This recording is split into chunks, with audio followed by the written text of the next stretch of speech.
Hi, and welcome to the Sunday Lunch Project podcast episode for the 30th of June 2019. This is your host, Nigel Creaser, and in this month, we have an interview with Colin D Ellis, the Getting Done guy. But first, a word from our sponsors.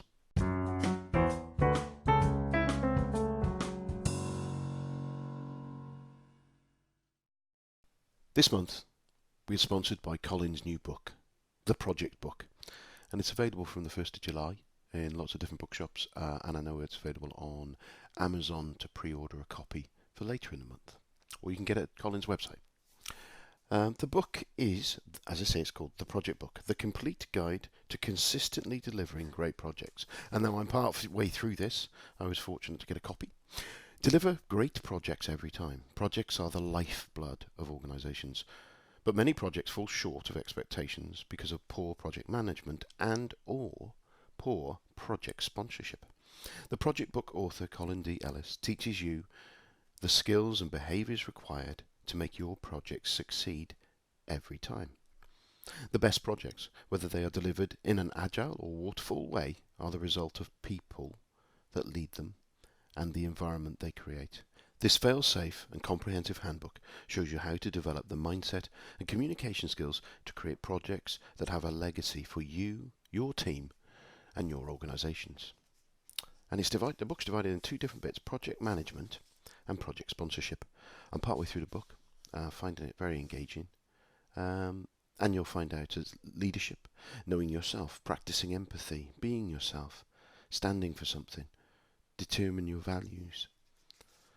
In the culture, you'll find out making time for innovation, and in methods, it talks about waterfall and agile.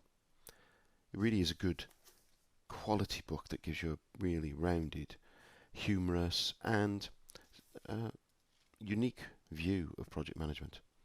And I really like the way that Colin's broken up all of his advice into bite-sized chunks. So your 2 or 3, 4 pages maybe, easy to consume. So, as I said, you can get it at Colin's website. That is www.colindellis.com, or you can find it in bookshops or Amazon, etc. Details in the show notes. If you're interested in sponsoring the show, then please get in touch at sundaylunchpmpod@nigelcreaser.com. Some good progress has been made on the Alexa book, but when I finished doing the work, which was re-imaging the flows within Amazon and within WordPress so that the screenshots were right, I realised the PC I was using was my older PC, and the resolution I was capturing of the images was a bit fuzzy when you put in the book. So that was a bit annoying, but I've got the flow of what I've got to do. I've just got to pick up, and I've started again on a higher quality resolution device. So hopefully that'll be finished this month. Fingers crossed. I keep saying that. I've now got 9 podcasts in the bag, and 1 confirmed for next week, and a few other people interested. And just as a trailer for the up and coming episodes, next month we have Dr. David Hilson, the Risk Doctor. A really interesting and insightful conversation on risk there. The following month we talked to Patty McLaughlin, the PGMP, who has a really interesting story about her journey to obtaining the PMI's program management certification. And then in September, an interview I did just this last week with Joe Puzz, aka the PMO Joe. And again, another fascinating interview with someone who found project management and found that was the job he was meant to do. So hopefully you'll enjoy that. I also mentioned last month that I was listening to Steve Peters' book, The Chimp Paradox, and I've now finished that. Oh, and if you're looking for it anywhere on any bookstores, etc., it is Steve Peters, not Stephen. I was trying to find it myself, and I struggled not knowing that. I finished the book. I found it really, really useful, and I'm trying to apply some of the thinking, trying to catch myself thinking and catch myself, and also stopping my chimp reacting to other people by recognising it's their chimp that is talking to me rather than their real person. I highly recommend it. And my daughter's enjoying The Hidden Chimp, which is his book aimed to help children, and again, able to utilise that for her.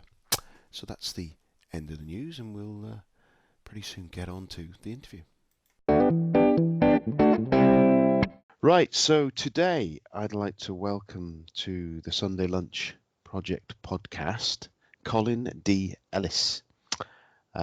Colin is a author, a public speaker, a project manager, a man with many irons in many fires, experience working in places such as the Shop Direct, Ministry of Education, Ministry of Justice in New Zealand, and Trinity Group.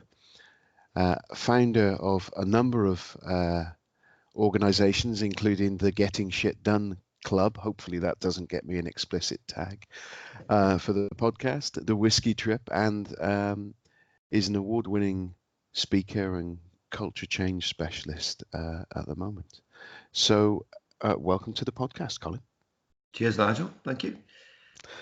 It's great to have you on. As I start with all of my interviews, and I think some people will pick up the answer to this before I've even asked the question, but where were you born, and where did you hail from? So I was born in a place called Whiston, which is about 8 miles east of Liverpool. So every time I'm on stage, I always tell people, particularly when I'm not in England, which isn't very often these days, I say I'm from Liverpool, and then every now and again you'll get a Scouser in the audience going, "You're not from Liverpool, mate. You don't talk like us." But Whiston was where I was born. I lived pretty much all of my life in a little village called Rainhill, which is famous for trains, which you'll probably know. Which one person knew once. I said that on stage, like, "Oh, it's famous for trains. It's the birthplace of passenger railways." And this guy came up to me at the end, and like, I think this was in Australia or maybe even New Zealand. He was like, "Oh yes, I know all about passenger rail." I was like, "Oh my God, what have I got myself into here?" You just knew the history. It's funny how the big world is a very small world, isn't it? It is. Yeah. The first when I emigrated, sorry to interrupt, when I emigrated to Australia, I didn't know anybody, didn't know a single person here. And so I went to a networking event, and I was sat next to a guy, and I got talking to him, and he was a Scouser. And I said, "Mate," I was like, where are you from?" He's like, "I was born in Whiston." I was like, "Are you kidding me?" I've come all the way to Australia. I was sat next to someone from the same hospital as me. And we worked out that we were born 3 weeks apart as well. Gee, so you were probably at the same school and stuff as well. Yeah. So you say you emigrate. Where are you now then? Where are you living? So Australia, I'm in Melbourne, Australia. We emigrated to New Zealand in 2007. I was working for Littlewoods Shop Direct Group. I had a job that I loved. I loved it, but we just had a little boy and didn't necessarily want to bring him up in England, if the truth be told. Mm-hmm. And I randomly flew to New Zealand to see if I could get a job, and got offered 3 jobs.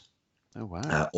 All heads of project departments in New Zealand. So I figured that would be the time to go, given that we had, and that was just before the global financial crisis, and the door shut once and for all on kind of immigration in the way that it worked back then. Yeah. So what made you choose New Zealand? Or was it just a throw a dart at a board? It was the easiest place to get a visa for. That's the honest answer. We looked at Canada. That seemed to be a lengthy process. We didn't want to move to Australia because, as you're told in school in England, it's the capital of poisonous bitey things, where everything just wants to kill you. There's a cat looking at me weird through the window now.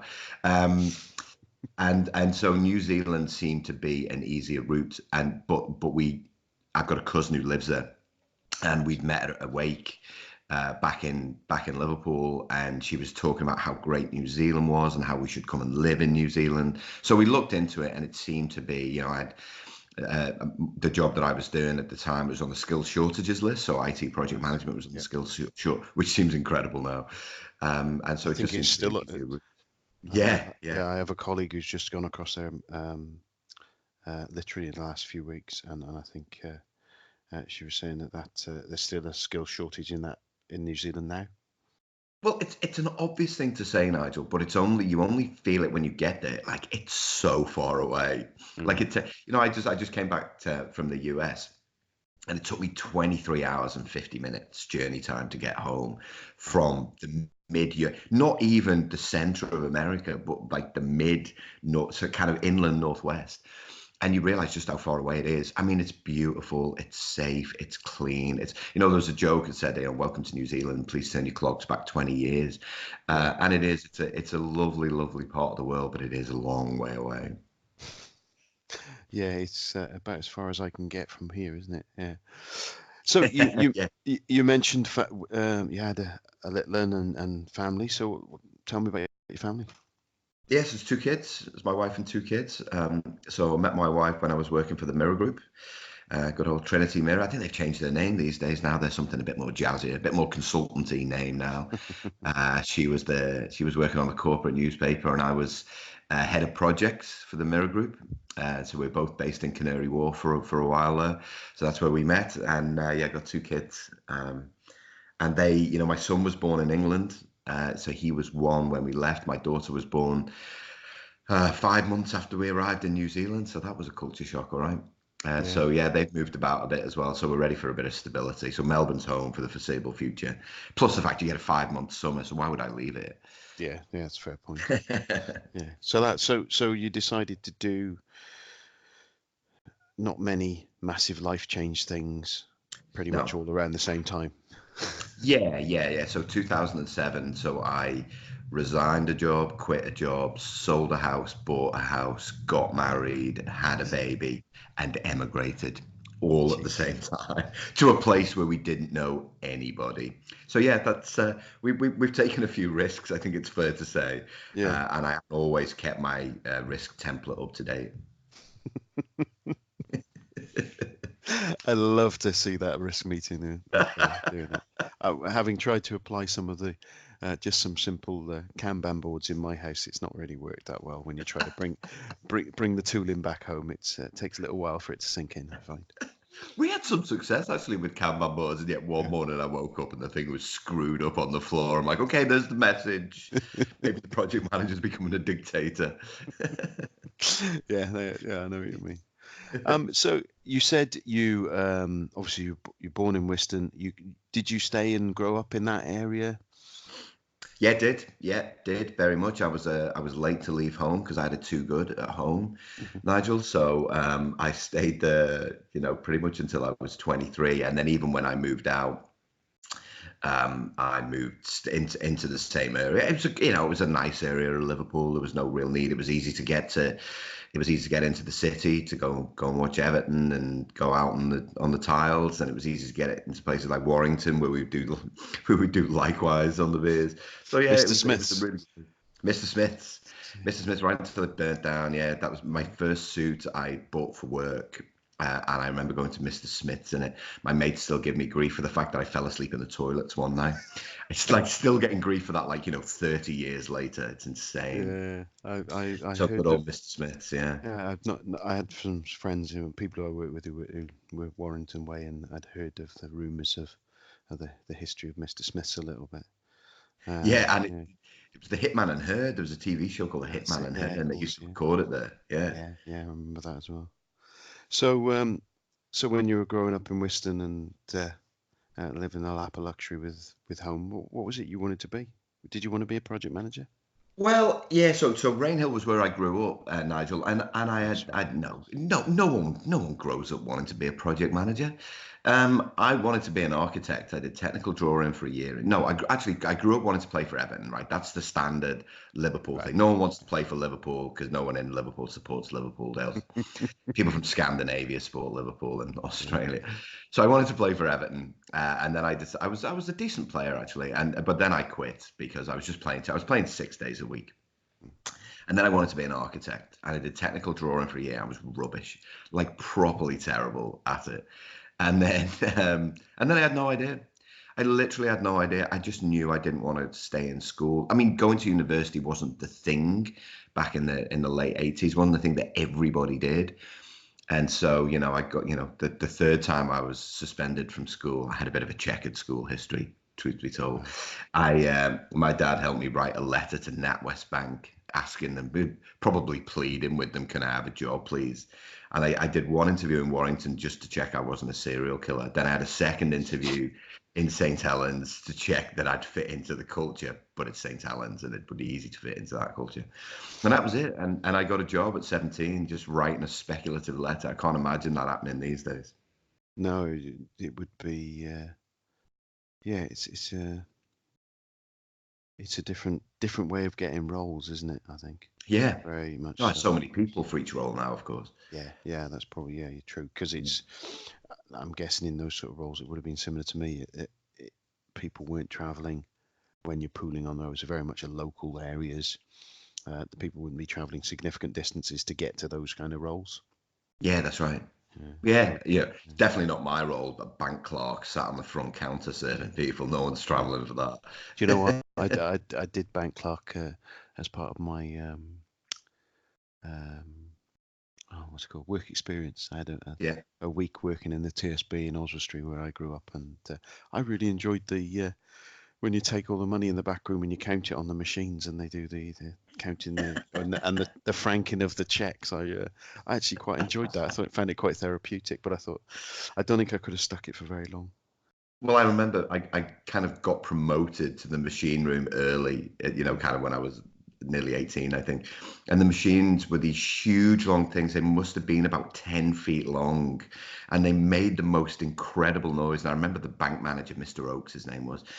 He came around, he always used to walk around with his cigar. That's the way they used to do things. He was like, Ellis, what the devil is this thing? I was like, oh, it sorts the check. It franks the checks, Mr. Oakes, and it sorts them. He's like, it's the bloody future. It's the future, this stuff.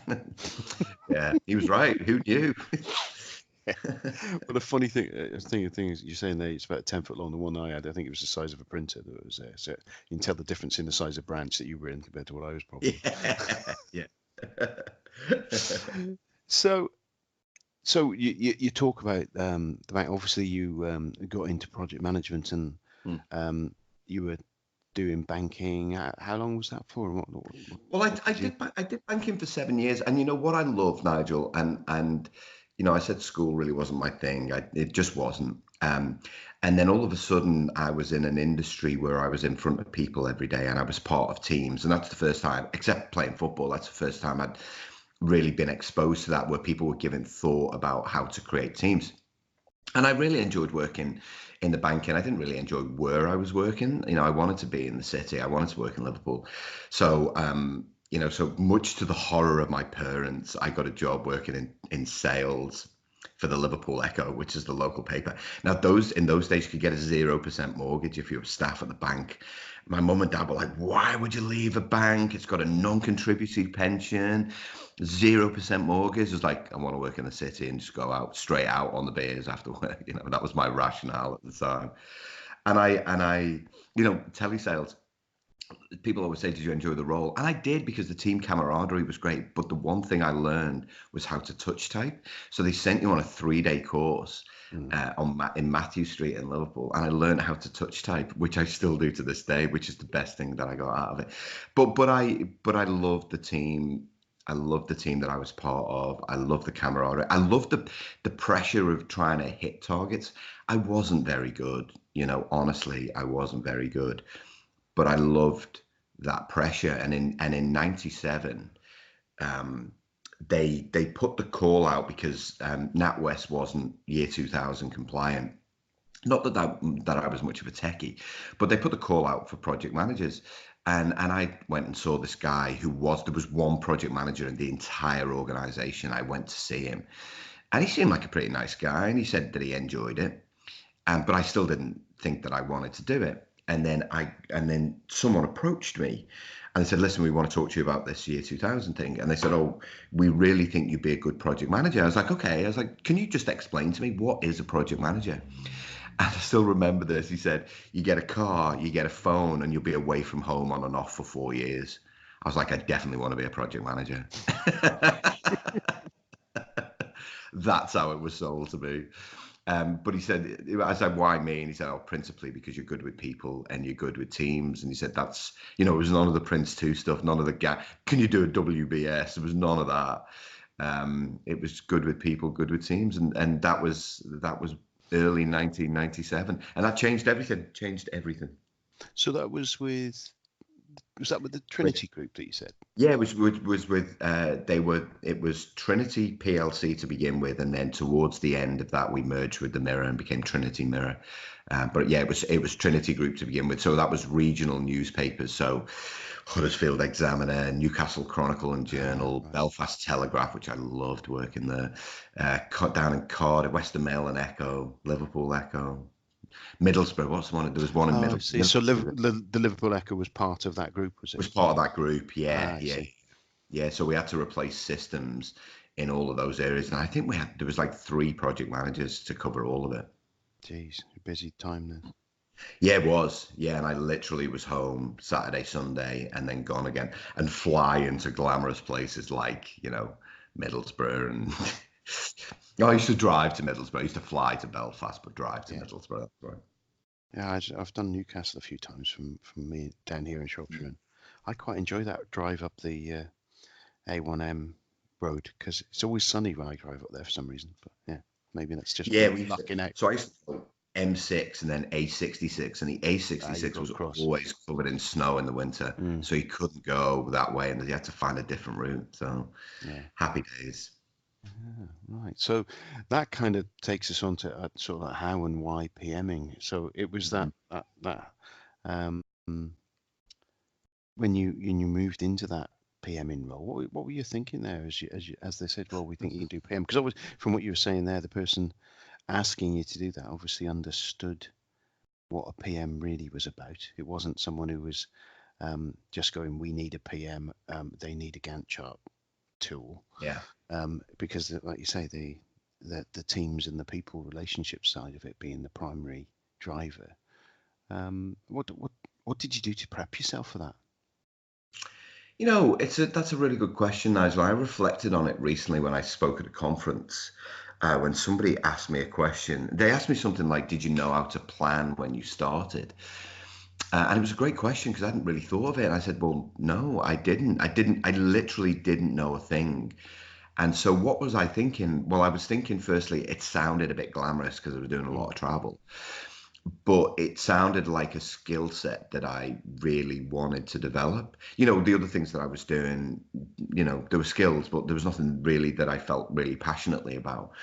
Then all of a sudden I was in this role where I was asked to be a role model. I don't think we used those words back then, but I was asked to be a bit of a role model for what we were trying to do, and I could let my personality shine a little bit. I'm a high extrovert, and I think they wanted to see a little bit of that, but at the same time wanted to make sure that I was capturing the detail. And in the early days, I just wasn't capturing the detail. I didn't know how to do a schedule. I didn't know how to kind of manage risk.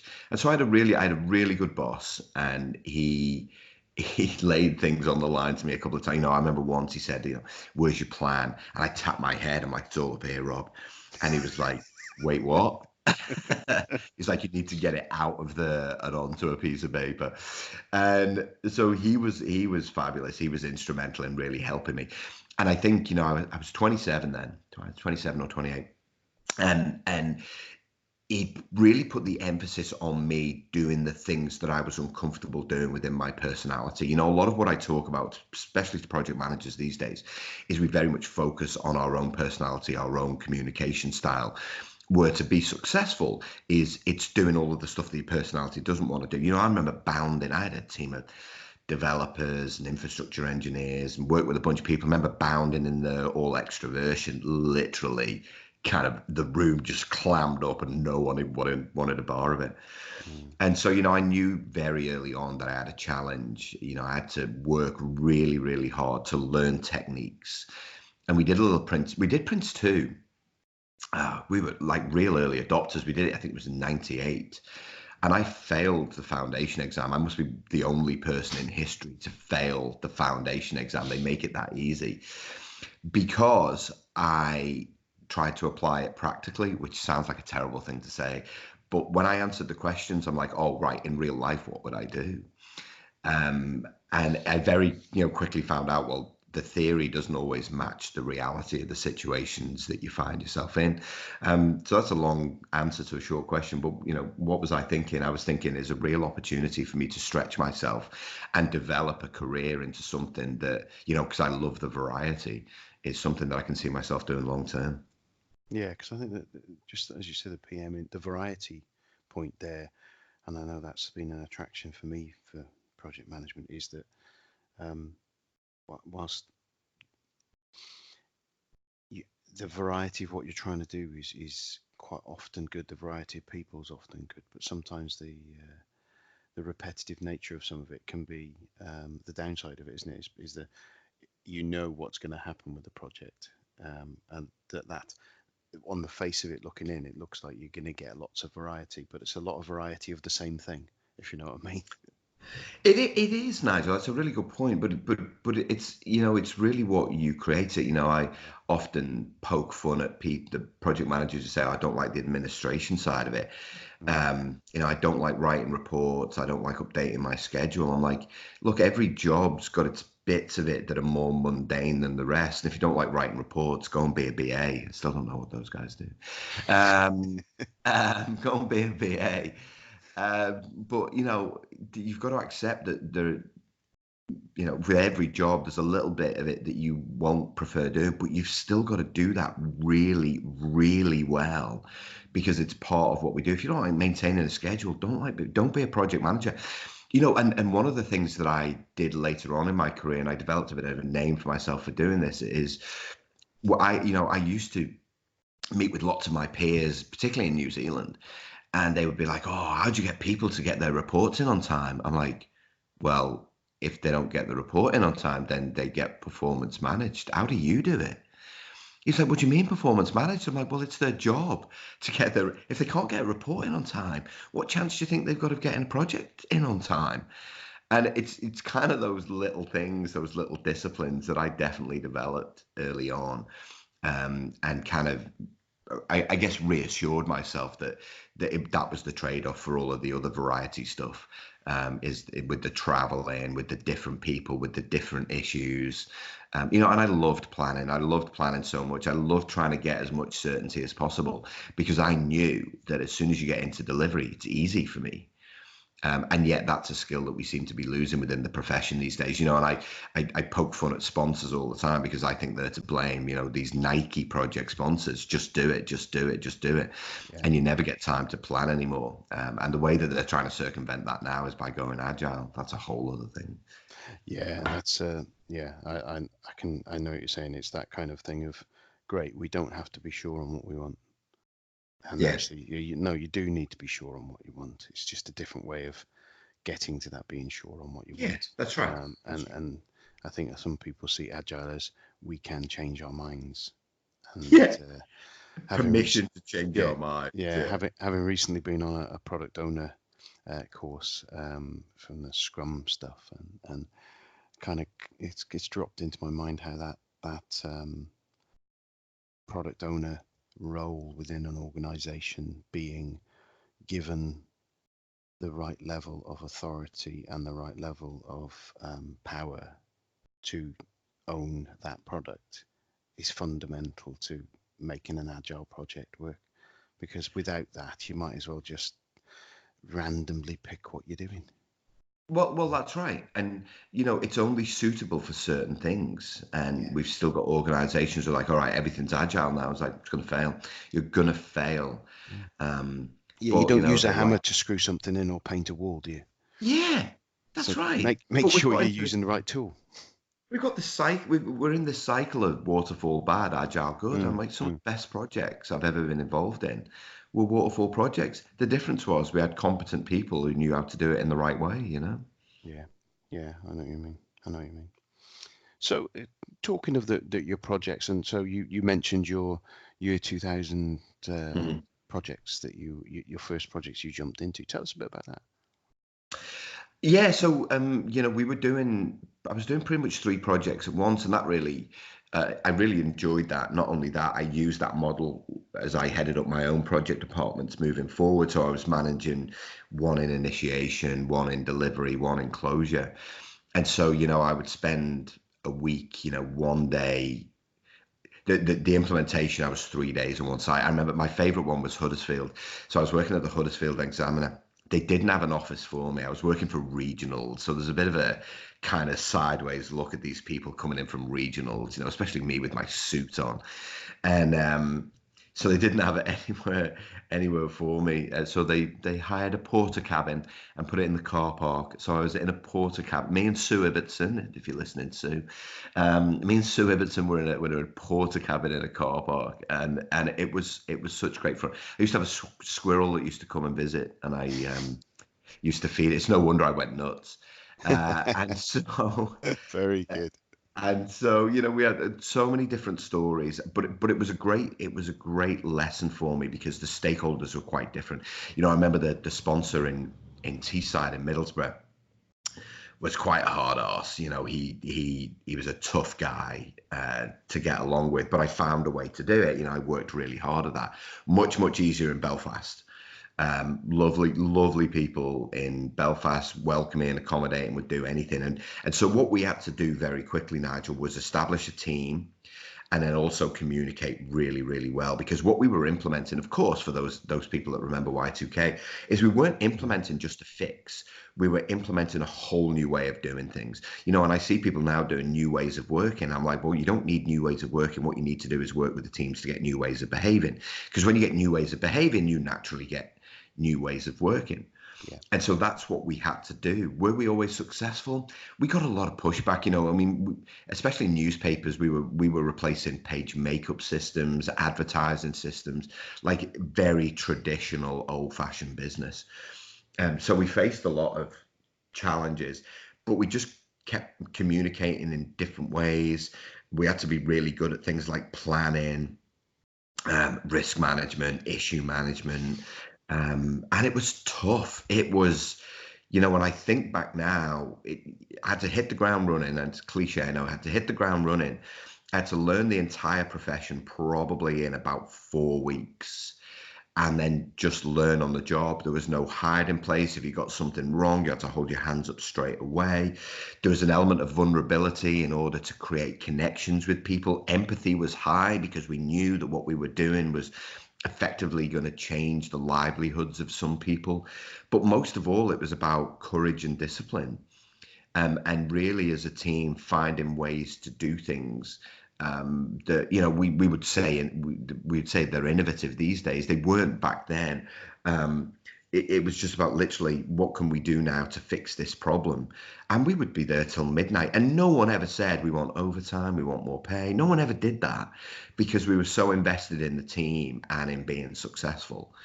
And we just love mixing, and we love socializing and all of the things that great teams do. And so that it was a great grounding for me because I learned the difference between management and leadership because I worked for a leader, and then latterly I worked for a manager, and I started to see the difference and decided that I would want to be a leader, and then got great at creating teams. We don't teach people how to be great at team building.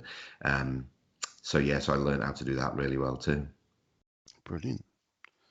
So with that, just more personal curiosity really, because I was involved in some Y2K stuff when I was working at Barclays around the same sort of time. What was your approach with that? Because I'm guessing similarly, mine were more back office services that we were looking at. So there was less absolute criticality on the day-to-day operations that I imagine some of the other things you were talking about there. But there was like chief accountants department and things like that, so they were quite keen for the accounts to be right. How did you approach that? Because I'm guessing you had a setup system and all that's printing the newspapers, and you can't interrupt the printing of the newspapers on those days. Right. They have ridiculously tight deadlines. How did you approach that? Well, we had to create almost an entirely separate business, and I don't mean with all of the people, but we kind of mirrored day-to-day operations, Nigel, and created something new. We call them environments these days, but we had a completely different environment because, of course, what we can't do is interrupt anything with regards to getting the newspaper out. Yeah, and I suppose the thing, And in just to, those, I sorry. was going to say, sorry to interrupt, for people who are listening who are young, and they may or may not be.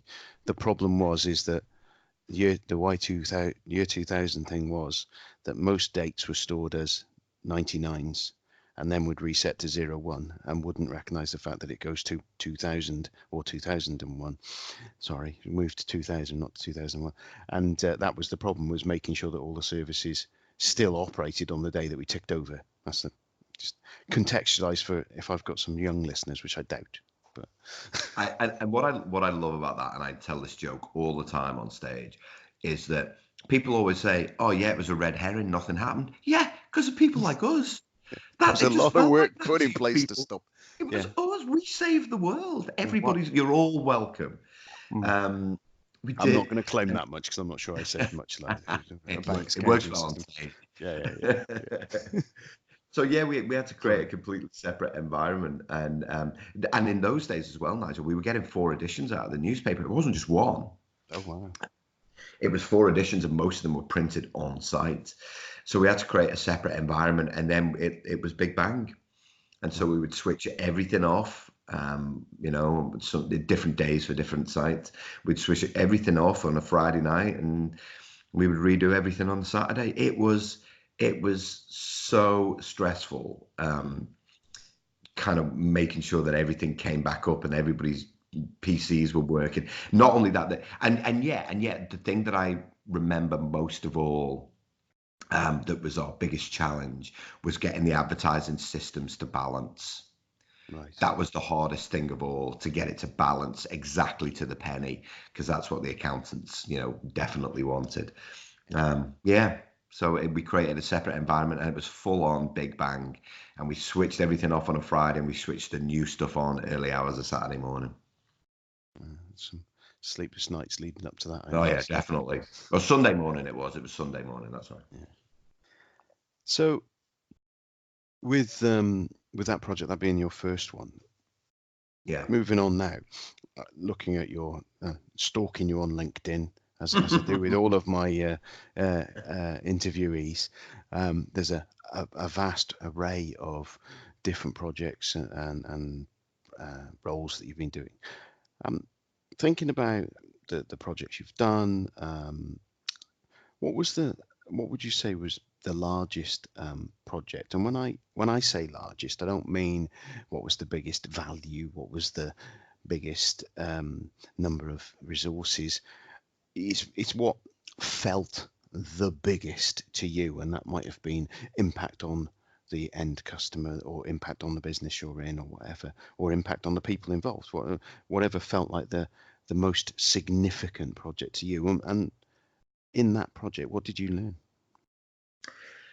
I had a bit of a rapid rise, Nigel. There are some project managers out there who've managed like 1 billion projects. I didn't manage 1 billion projects. I was very fortunate in, at the end of the Y2K stuff, the Mirror Group, as it was then, said we need to establish a central, what they call program office at the time. That was in 2003, and you're the guy to head it up. Of course, I didn't know what I was doing then either. So I was making that up as I went along. So in terms of the biggest project, because I went on to program management, I did a fair bit of program management. We had some big initiatives then. Specifically within the Mirror Group, we wanted to go from the biggest to the best, because we weren't the best newspaper group, but we were the biggest. So we had a number of program initiatives, and I did some program management within there. But I haven't managed billions and billions of projects, but the ones that I did, I managed really, really well. The biggest learning curves definitely came at the start, because I didn't know what the hell I was doing. And I decided early on to become the best at project management, better than anybody else. That's what I decided. Right, cool. And what I found, I'm not suggesting for 1 minute that I was the best, by the way, but I decided that I wanted to become the best. And so I researched it, and I learned all of the techniques. And I just wanted to, I was like a sponge. And so all of the things that I did, definitely the early projects were definitely my best. And the whole leadership thing was really, really interesting to me because I'd worked for some people that I just didn't like. And I didn't like them because it's a personality clash or whatever. But I also didn't like it because they didn't set work in the way that I wanted to. And I had a great boss who I watched, and I used to write things down. I still do this now, write things down that I see that I like, and think, okay, how can I do that? You know, particularly when I'm watching people speak or hearing people talk about culture. And so the biggest thing that I learned was definitely early on in my career is by watching people and their interactions with others and finding out what's effective. And that's how I learned to communicate in different ways. So that it's, again, early on in my project management career, but still one of the things that I learned was how do I change my style depending on the person that I'm talking to. Mm. Because when I first started as a project manager, I had a group of developers and they just weren't listening to me. I went to my boss, I'm paraphrasing now, I can't remember exactly what I said, but I was like, these guys are idiots. Like, none of them are listening, none of them do what I want to do, blah, blah, blah, blah, blah, what we need to do. He's like, maybe you're the idiot. I was like, what? He's like, maybe you're the idiot. Have you thought about the fact that they might not like the way that they might not like the way that you're talking to them? I was like, I'm not being rude. He's like, no, I'm not saying that. He's like, but have you ever thought that actually the way to motivate somebody is to find a way that they like to communicate and speak like that? I'd never thought of that before. Never thought of that before. And so I learned how to communicate probably in about 4 different ways, which, you know, I later found out matched Carl Jung's work, a theory of personality and all that stuff. And that was the best thing that I learned, that if you can change the way that you communicate and if you're resilient, that eventually what you can do is build teams that everyone wants to be a part of, because they know that not only do you respect what they know, but that you also respect the way that they do things, and we call it empathy these days. Mm. But yeah, that was possibly the most important thing I ever learned. Yeah, um it sounds familiar. And I picked up I was given a book many years ago, um, and I think the guy's name was Dr. Robert Rom, and he talked about the DISC behavioral Yeah, yeah, model. yeah. And then subsequent to that, I started listening to a podcast called Manager Tools, which is two guys, Mark Ozan and Mike Horseman. Yeah, Mark Horseman, sorry. Um, and they go into incredible depth around the behaviors of the four models, those, and I think they map onto those Carl Jung things as well, and and it and they really emphasize the fact that you've got these behaviors, how you like to be communicated to, what your defaults are, and the fact that everybody else's defaults are different, and how simple things you can do by considering other people's um, way of communicating um, can make life so much easier for you, especially with things like email, because Well, yeah, yeah, they talk about the fact that like me, I'm a fairly flaky um, at the best of times, and if someone sends me a long email with lots of detail, I go, oh, I'll read that in a minute, I'll give that some attention, and it goes on the back burner. If I trust the person, and I've got a few guys who've worked for me before now who said we should do this, and I've gone, yeah, do it, and it's like, hang on, I haven't told you all the details yet, and well, you'll have done that. I yeah. trust you to have done a much better job about whether it's the right decision or not than me, and I'll take your word for it. And quite often, if you present that to people, they'll go, well, yeah, you said it's the right thing to do. I've got the background, I can pick that up later. Um, but the problem is you'll send someone a long email. They've got to read all the way through it, and at the bottom they're asked for a decision, and you've got to read it again and as well. And it kind of, there's lots of little things they give you tips on just to, as you say, adapt to other people's way of communicating rather than th- thinking everyone's happy with your wonderful way of communicating. Well, you know, and often, Nigel, you know, I used to inherit teams and they were like, oh, this guy's a poor performer, this guy's a poor performer. And you dig into it and they're technically very good, but just no one's ever changed their style to meet their style. And Yeah. so I was just going to my teams. created a career of doing things slightly differently, I would say, oh, I don't like email. Don't send me any emails. Like literally don't send me any emails. If you want a decision, come and talk to me. That's my preferred style. If you feel the need to explain yourself, do it face to face. Don't do it on an email. Don't copy me into any emails. I set up a rule. If you copy me into an email, it goes straight into my trash, Yeah, I put it in. right? I put And all mine so into a separate thing as well. yeah. So all of a sudden I'm getting no emails, and all of my peers, all my senior execs are like, why do you get no emails? Like, because I tell people not to send me emails. How hard can that be? Mm. Um, but for everybody else, I very much communicate in the way that they want to learn. But of course, we're not taught this in Prince 2. We're not taught it in PMBOK. We're not taught it in Agile. We're just taught techniques and methods. And yet the most important thing, the best projects are a result of the people that lead them Yeah. and the environment that they create.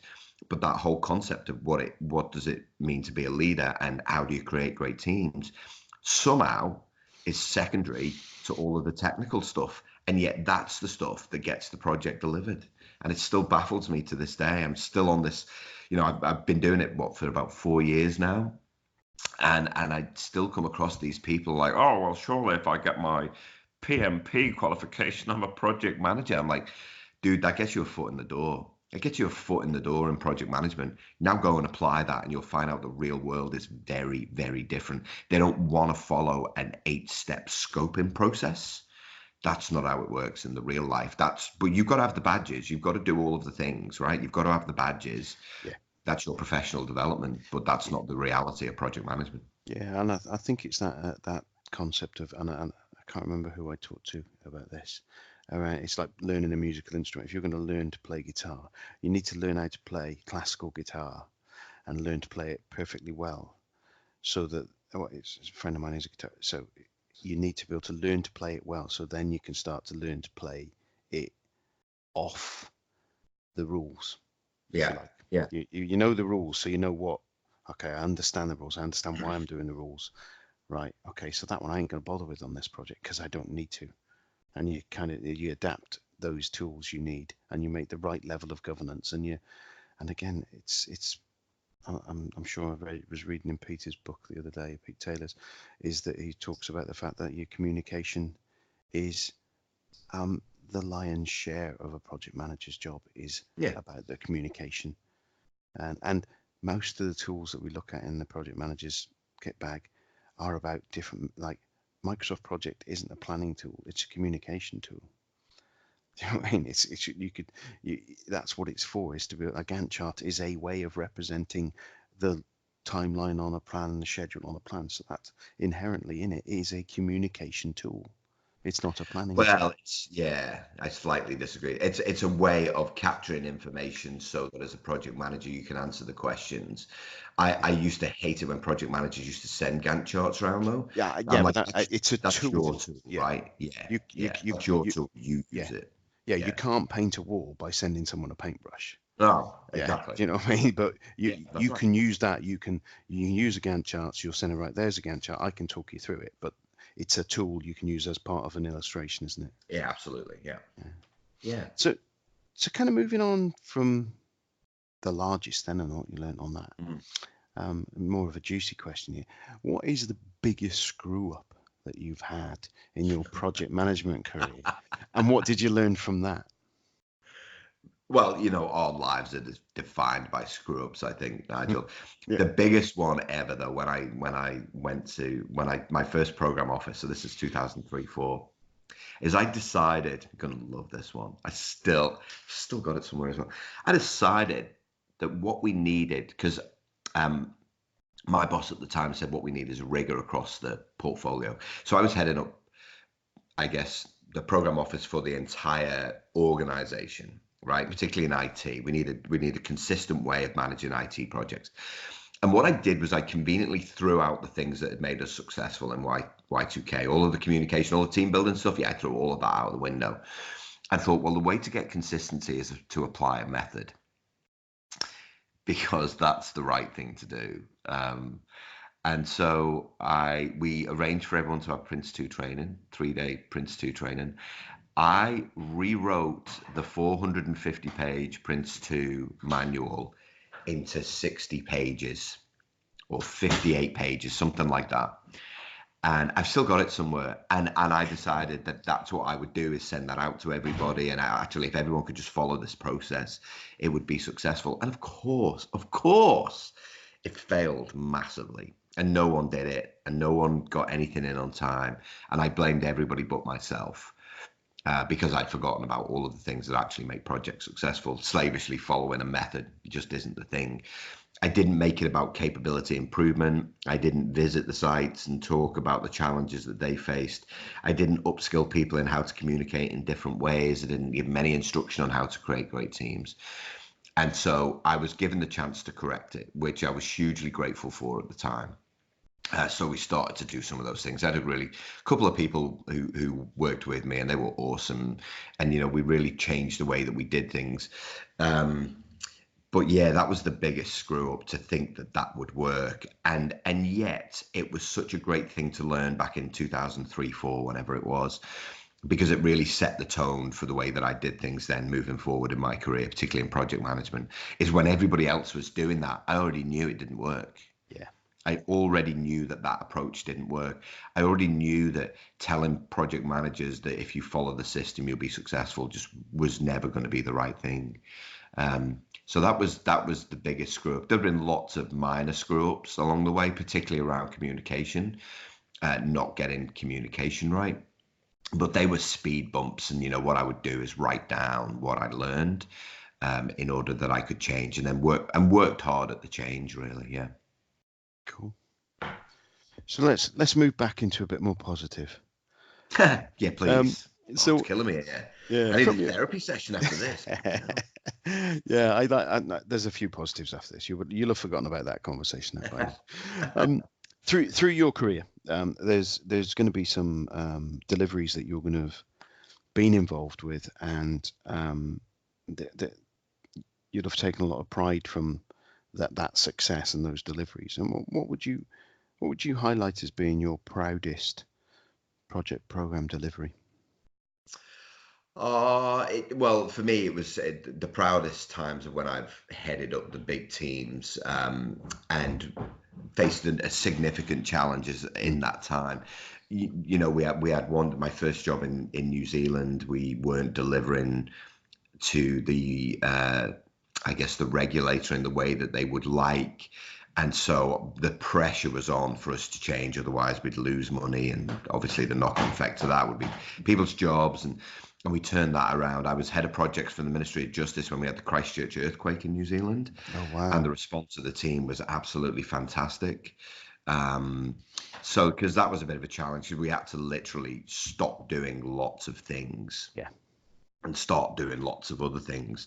And you really get a sense of people's flexibility, agility, resilience, all of those things there.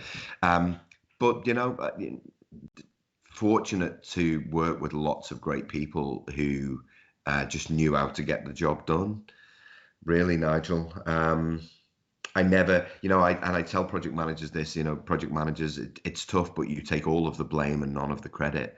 Yeah. I think for the things that are successful, the team is the one that does the real work, and it's your job to make sure that the team know what needs to get done and when. And so I've been fortunate to be part of some really, really great teams that have done some pretty amazing things. Brilliant. So outside of the actual deliveries and what they've done, what project-based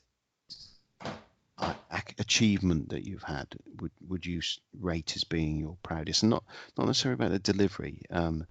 It could be, well, I don't want to lead the witness sort of thing.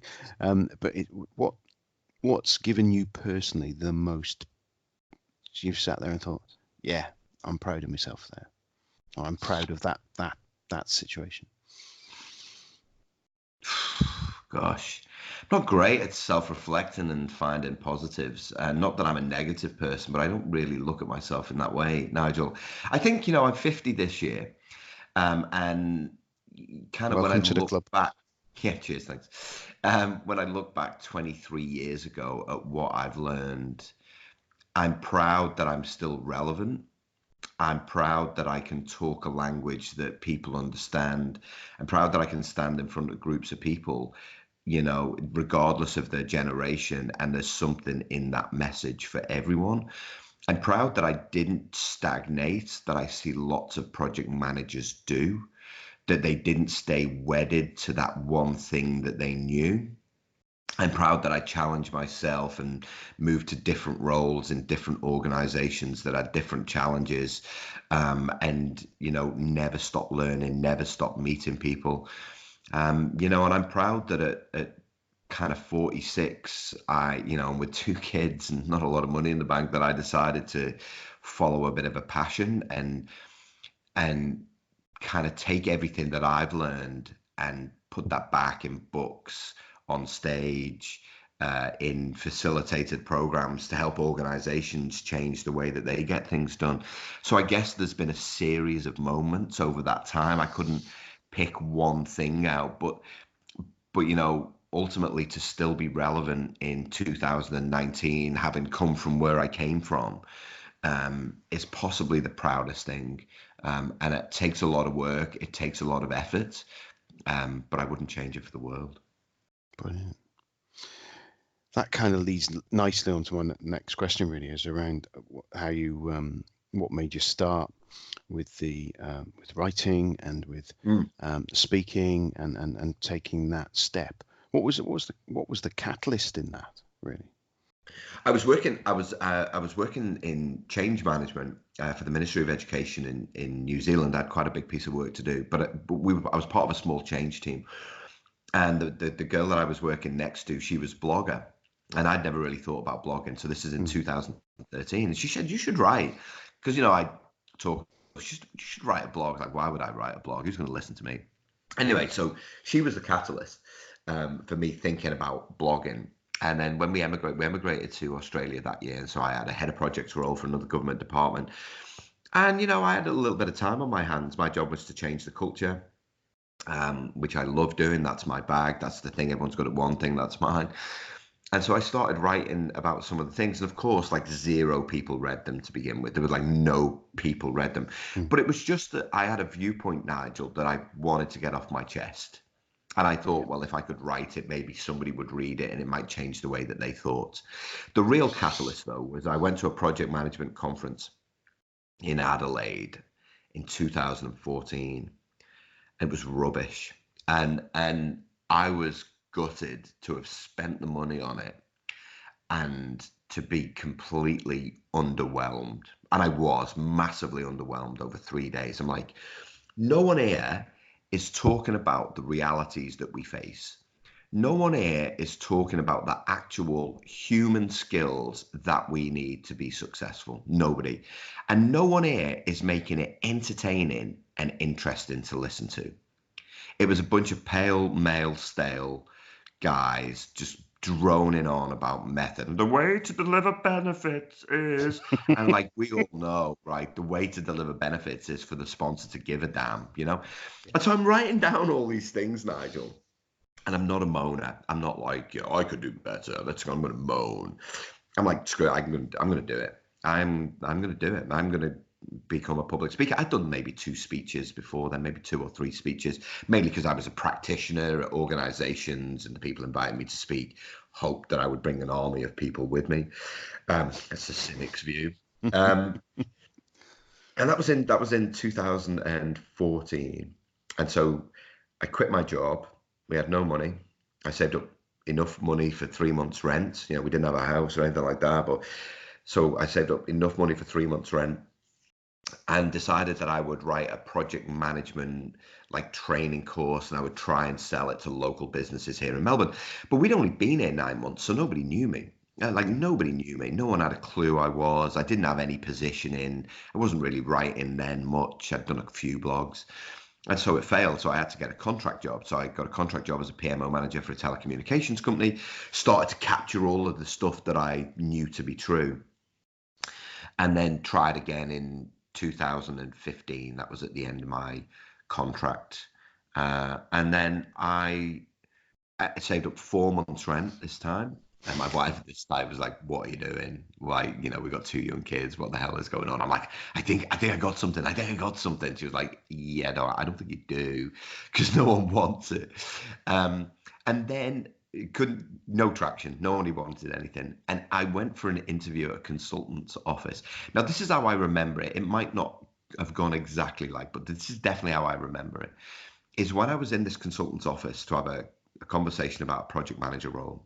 I never wanted to be a consultant. I was happy being a contractor. I like, rolling my sleeves up. He had a speaker cancel. He was doing these breakfast sessions that he would invite people in to speak, and he had a speaker either had a speaker cancel or something came up in the conversation where I said that I could do a speech, and he was like, "Are you a speaker?" I was like, "Yeah, definitely a speaker." Internationally, all over the world. Not a liar, I was talking about the times that I'd done trainings, courses, It's in in Liverpool. Yeah. international, in Liverpool, yeah, during the Y2K. And anyway, good enough, he gave me this opportunity. He said, "What do you talk about?" I said, "I talk about leadership and team building and project management." I was like, because they're the things that people forget about all of the time. And so anyway, he's like, "Okay, yeah, we'll give that a crack." Anyway, long story short, at that session that I ran for like an hour over breakfast with somebody from a retail company, she was like, "Oh my God, love what you're talking about.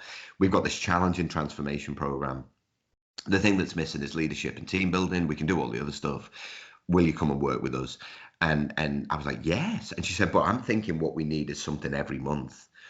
And I was like, "Yeah, can totally do that. That's the right way. It's the right way to do personal development." And so the fee that I charged was my monthly rent every month for 12 months. And so I knew then I had the rent covered, and I just needed to find something else to cover the food. And my wife was working, and so she was looking after that side of things. And that was it. And that was the start of it. And for 2015, 2016, I had two clients. That was it. I had one in Melbourne and one in New Zealand, where I still had a really good reputation. And that was it. And that was the start of it. And in that time, then I wrote The Conscious Project Leader, which, I wanted to write a project management book that was real. Not that other people's books aren't real, but certainly real in the way that I'd seen it, and lots of humor. I wanted to do something slightly different. And yes, and that was it, Nigel. So started to get a little bit of traction from there back in 2015, 16. Brilliant. Mm. And I'm trying to think about when I first became aware of your work, and I think it's in the last 12 months. So and I found I think I'm not sure if you were on a podcast or whether I saw it just on LinkedIn or whatever. But the Project Rots from the Head was the next book, which was the one that I remembered the title of that being quite memorable there. Yeah, that was, and because I wanted to write a book. Having written a book for project managers, I wanted to write a book for sponsors, Yeah. and I looked at all these books, and yet to write a book, as you well know, right, is to write a book, you've got to read lots of books, and I read, and the titles were all like a guide to sponsoring projects, 10 things sponsors need to know. I was like, sponsors are idiots. But the reasons that projects fail is because of sponsors. And I was like, I want to make sure that the title represents that. And so there's a Chinese or a Japanese proverb that the fish rots from the head when they talk about organizations and how they fail. And I'm like, yeah, the project rots from the head. And so, yeah, there was a lot, I got a lot of, I guess, interest in the book because of the title. Yeah, which is good. It's ideal, isn't it? It's all about marketing, isn't it? Yeah. And so, and there's two other things I'm going to have to talk to you about before I close off this around your writing and blogging and things like that. Is two other irons that you have in the fire that I noticed recently. You're the founder and organizer of the Getting Shit Done Club. Yeah. And yes. the co-founder of the Whiskey Trip. Do you want to tell us a little bit about those two other irons you've got on the fire? The latter first. The Whiskey Trip is a passion project, so I do love my whiskey. I'm a quality, not quantity kind of person, and so there are a number of great whiskey bars here in Melbourne. And what I wanted to do was to create like a luxury trip, because I've had a little bit of success over the last couple of years, and I wanted to treat myself kind of a way of me celebrating success. And I thought, well, what I want to do is go on like a luxury tour where I get to take in different whiskey distilleries, but also get an experience as well. Yeah. And there was nothing. And so I, working with the manager of a local whiskey bar here in Melbourne. So we put together this whiskey trip. So it's a kind of unique luxury experience. We're doing Tasmania first in Australia, and then hope to do Japan, Scotland, US, lots of different places you can go. Yeah. So that's my passion project. The Getting Shit Done Club is a little bit of a frustration for big corporate conferences.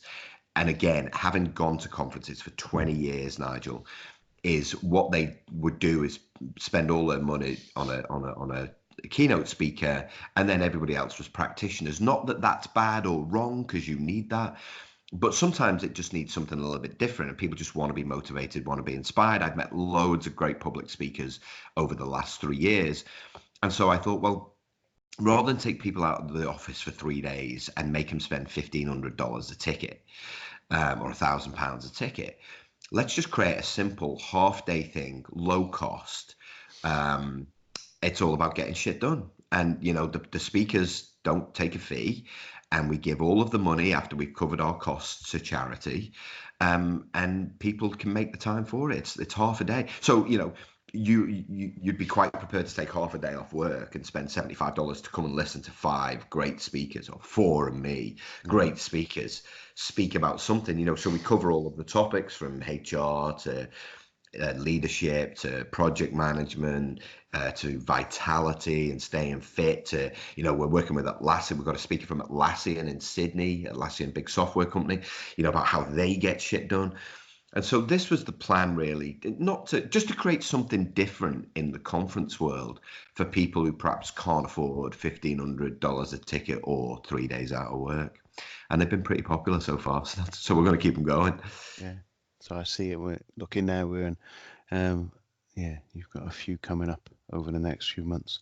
I think this podcast is not going to be going out for a little while, so it's probably not very timely to mention the one in the 5th of June, because we'd Keep probably your be eye out after for that anyway. future Yeah, events. But that's If anyone wants to sponsor a London one, let me know. yeah, that'd be good. Yeah. I'd find the time to get down to that one. Yeah. That's brilliant.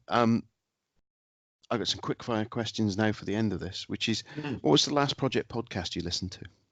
If you listen to podcasts, because I know people. The Digital PM podcast. I'm not a Nice. big podcast listener, but the Digital PM podcast is the last one that I listened to. Yeah. Yeah, and I interviewed Ben a Yeah. couple of weeks Top ago. guy, Ben. Yeah, Yeah. nice, really good interview. I think that one's coming out a month after next. Cool. What's the last blog that you remember reading, that project blog that made any sense, or other blog even? I subscribe to Elizabeth Harron's blog. I really love Elizabeth's take on things because it's different than most other people. And so I read that every week, and she just did one yesterday. And so I read that last night. So that was the last one. Or was it this morning? Yeah, I think it was last night. Yeah, so that's the last one I remember reading. Yeah. Okay. And crack these ones here now. If you are giving a top tip to a seasoned PM, what's the one thing you're going to say that would make the massive difference to their career as a PM? The way that people like to be motivated and inspired is different, so you have to change your style. And the way that we build teams today is different than it was. So make sure you stay relevant and learn skills that will make you successful now, not 10 years ago. Yeah, cool. Brilliant. And the final one would take you back to, when is it? January 1998 or December 1997, whenever the conversation was, and you're starting that first day in project management at the Trinity Mirror Group and your Y2K transformation project. What do you tell Colin? What do you tell young Colin there? God, what would I tell him? Don't gate crash parties in Middlesbrough. Definitely tell him that. Yeah, we did that once. That's a whole other presentation story. What would I tell him?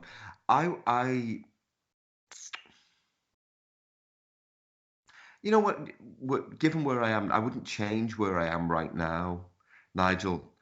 So there's not a lot that I would tell him because it might lead me to a different position because I'm very, very happy with what I'm doing right now. And I feel like I'm making a difference. I've got another book coming out. The project book is out in July.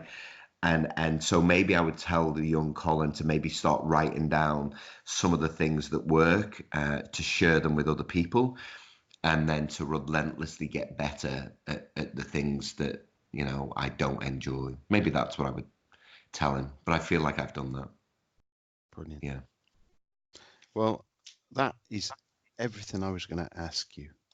It's been a I think really that's the most entertaining I've interview. talked about myself ever, like ever. I'm Good. exhausted. Yes, and it's quite, as you say. Hopefully, some of these have.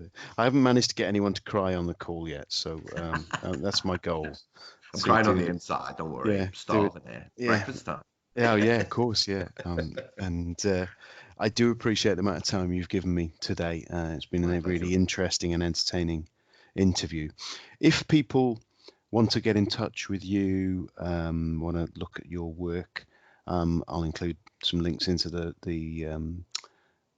show notes. But what would you recommend the best and quickest way to get hold of you? So LinkedIn is the easiest. So Mhm. Colin with one L, Colin D Ellis. So feel free to connect on LinkedIn, and then just ping me a message. That's got my contact info, my website, which is colindellis.com. You can just Google me these days, which is nice that I come up there and people aren't trolling me yet. I'll get there. I'll definitely get there. And I got a new book out in July, the project book, so that we'll be marketing that. So you'll see me about the place. Yeah. But yeah, LinkedIn, Twitter, Instagram. I do all of the social things. Okay, brilliant. Well, all I've got to say then is thank you again, and I hope you have a lovely breakfast and have a wonderful rest of the week. Thanks, Nigel. Great to talk to you, mate. Thanks, Colin. Many thanks to Colin for that chat. It was fascinating and really entertaining. If you know anyone who has an interesting take on project management, then get them to give me a shout at Sunday Lunch PM pod at nigelcreaser.com, and we'll have a chat about maybe getting them on the show. If you've got questions or comments, then use the same address, or if you want to get hold of me on Twitter, Facebook, Instagram, etc., the handle is Sunday Lunch PM. And if you'd like to support the show, there's several ways. I say every week, cheapest way, give me those 5-star reviews on any of your listing platforms, or give me a review. That'd be brilliant. You can get a free copy of When I Were a Project Manager, link in the show notes. You can buy a copy of Project Management, the Sketches, again, link in the show notes. That's available Kindle or paperback. Or you can pop along to Patreon, where we have a donation, which is www.patreon.com/SundayLunchPM. And the other thing is you could just share it with your friends and colleagues. If you think it's good, just ping a message to them, or just share my posts if you see them on Facebook and all of the other social media. But more importantly, it's an open invite to please come back and join me next time to listen to a fascinating interview. And remember, #project management is funny. Bye now. Well, it's goodbye from me, Nigel Creaser, and it's goodbye from him, the Sunday Lunch PM. Goodbye.